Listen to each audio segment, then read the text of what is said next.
Maria na ginagamit natin ay nagsisimula sa research at pagdisenyo ng mga grupo ng experts, historian at artists. Ang New Generation Currency Banknote ay na-issue noong December 10, 2010 at kamakailan lang ay naglabas ang Bangko Sentral ng Pilipinas ng Enhanced New Generation Currency Banknote Series o mga makabagong design ng pera natin. Mula 20 pesos, 50 pesos, 100 pesos, 200 pesos, 500 pesos, at 1,000 peso bill. Ang perang ito kapag nailawan, nag-iiba ng kulay. Tulad ng 500 peso bill mula gold ay nagiging green. Ang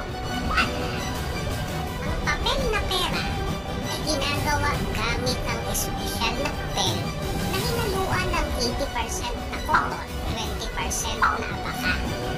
Dahil sa dalawang pinaghalong material, nagiging mas matibay at tumatagal ang pera. Sana all nagtatagal. Sana all! Meron ding ikinalat na maliit na fiber sa papel. Inilalagay ito para maging patunay na ito ay ginawa ng bangko at hindi kayang gayahin. Meron din itong braille system para malaman o makapa kahit ng mga blind people kung magkano ang pera. Bawat denomination kasi ay may nakalagay na bilang na marka. 2 lines sa 50 pesos, 4 lines sa 100 pesos, 6 lines sa 200 pesos, 8 lines sa 500 pesos, at 10 lines sa 1,000 peso bill. Meron din itong security threat na hindi basta-basta maduduplicate ng printer o Xerox machine. Ang ink naman ito ay special read para kahit na ito ay mabasa, hindi agad mabubura ang mga naka-imprinta, lalo na ang mga importanteng detalye. Sa proseso naman, lithoprinting, kung saan inililimbag ang iba't ibang kulay ng background sa papel na gagamitin. Intaglio printing, dito naman ay inililimbag ang mga nakamarka o nakaumbok na detalye ng perang papel.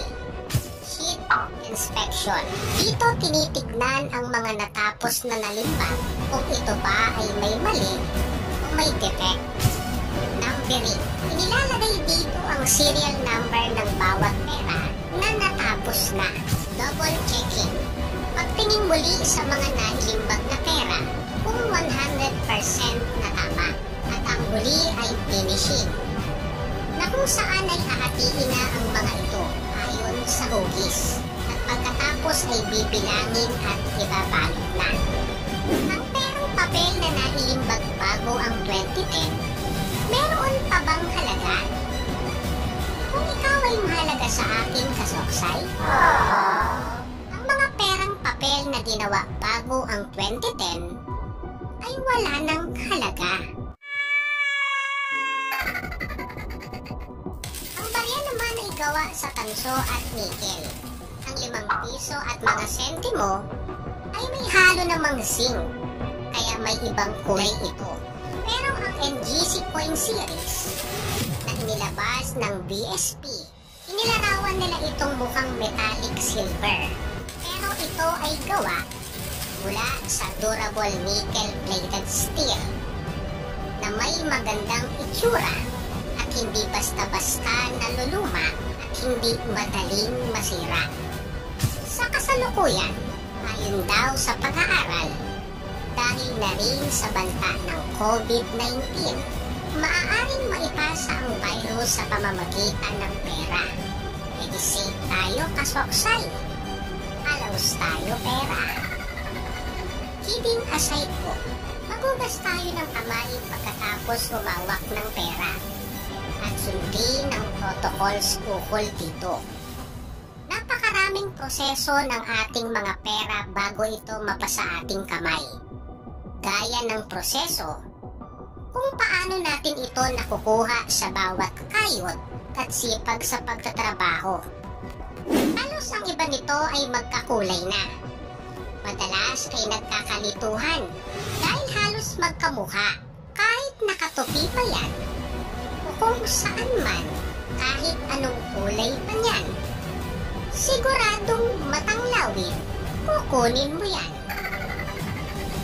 Mahirap ang proseso na pinagdaanan ng pera bago ito magamit at ilabas sa publiko para masigurado na ito ay matibay at tatagal sa kamay ng iba't ibang tao. Huwag sana nating sulatan basta-basta ito dahil gumagastos rin ng pera sa paggawa ng panibagong pera.